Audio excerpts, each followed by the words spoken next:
Hi guys, welcome back. This week we're going to be making a Mexican dish. It's a Mexican beef casserole, and it's going to be utilizing all these ingredients that we have here. So, let's get cooking. So this is my own personal recipe.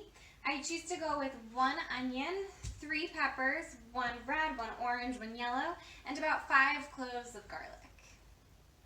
Now that our peppers, our onions, and our garlic's all minced up, we're going to start by adding some oil to one of our saute pans.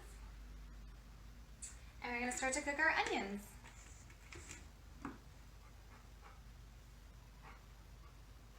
And once your onions start to cook, you can hear them here starting to sizzle a little bit.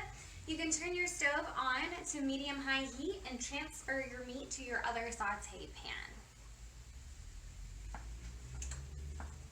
Once your onions start to turn a little bit yellow/translucent, this is a good time in order to add in your peppers. Peppers have a very high water content, so it takes time in order for the water to kind of cook off. We want to mix it in with the onions as well.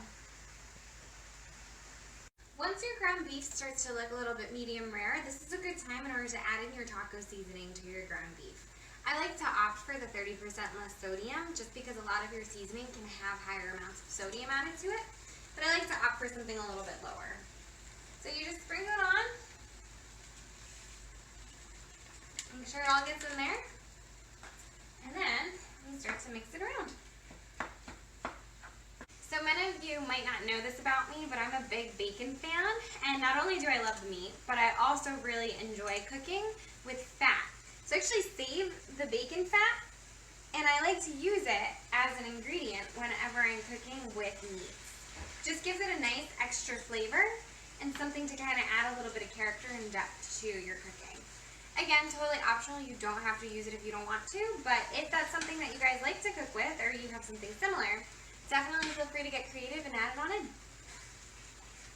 So once your peppers and your onions start to cook down a little bit, this is a really good time where you can start to add in your garlic, mix it all up, and make sure that that flavor gets mixed around properly. So next up, once our ground beef has been cooked and our peppers and onions and garlic has all been mixed together and cooked down a little bit, we're going to transfer our beef to a mixing bowl. P.S. I'm really missing Justin. He's my sous chef for this challenging time. Once everything has been transitioned over to your mixing bowl, you're just going to mix your ground beef, your peppers, your onion, and your garlic mixed together. Get it nice and mixed up evenly. And then afterwards, we're going to add 2 cans of refried beans to this mix. Once your refried beans are added to your mixture, you just want to thoroughly mix it together to make sure that everything is evenly placed throughout. This is going to be the inner workings of our casserole dish. So once you have everything mixed together, what we want to do is we want to set our oven to bake at 350. And then we're going to wait until that happens. And then we're also going to line our casserole dish with just a little bit of enchilada sauce because we aren't using any other sort of ingredient in order to line the dish except your enchilada sauce.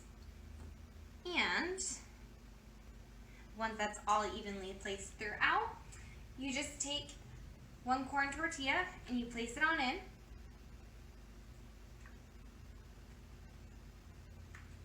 I like to line it up a little bit so that it covers the edges. And then just a little bit more enchilada sauce gets added. You really only need about like 1 can of enchilada sauce. And we just evenly place it throughout so that the corn tortilla gets saturated with the enchilada sauce. Now it's time for us in order to add our layers. So we start by adding in our filling. And you want to add a nice little bit and then just evenly place it down.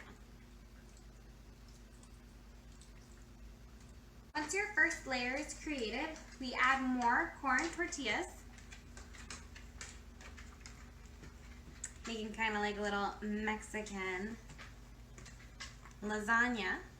And again, we saturate it with just a bit of enchilada sauce.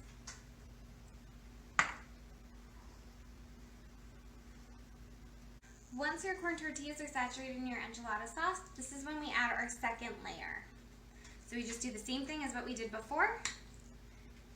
Going on through, patting it on down, and adding the second layer of meat. So once your second layer is added, we just do the same exact thing. Placing our tortillas, and then once that's placed, add a little bit of enchilada sauce.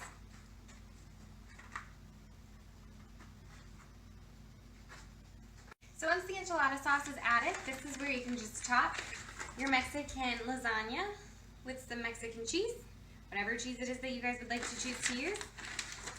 Sprinkle it all throughout. And then before you know it, you're going to be ready to bake. So now our oven has gotten to 350 degrees. So all we have to do next is open it on up, grab your casserole dish, place it on in, thanks Mav, and we bake for about 30 minutes or so. And there you have it, folks, our Mexican lasagna all baked and ready to enjoy. If you like this meal and you choose to make this meal, please leave a comment below and let us know what you think.